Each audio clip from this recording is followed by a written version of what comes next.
All right, now down to the second part of that paper. We just did the distance formula at the top. We did a couple examples. Hopefully you did okay on number 3. We're going to jump down here to the midpoint formula now. So this one's a little bit easier. It's a little less math, a little bit easier to put into your calculator. So what you're going to see here, once again, we're using the x1, x2, y1, y2.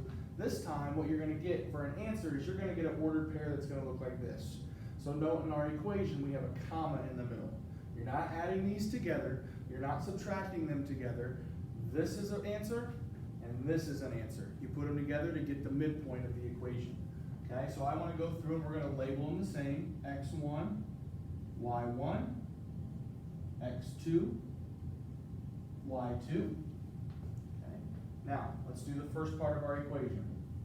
x1, 7, plus x2, 9, divided by 2. Okay. So, when you do this, what I want you to do on your calculator, or when you do your math, is I want you to do the top first. So 9 plus 7 gives us 16. We divide by 2. Okay. If we do that math, our answer for the first part is 8. So I'm going to put our answer over here. 8 is our x value.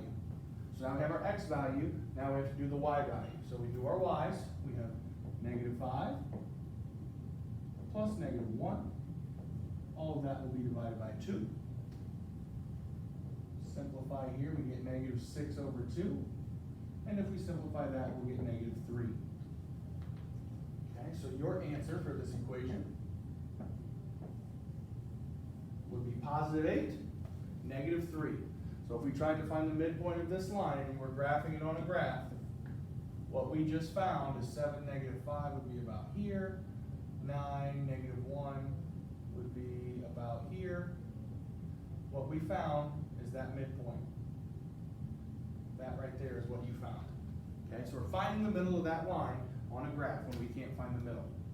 Okay, what I want you to try is I want you to try 5 using this equation. All right, so try number 5. On that same paper that you did number 3 up top, you can put number 5. When you're done with number 5, come back and watch the next video as we start the back.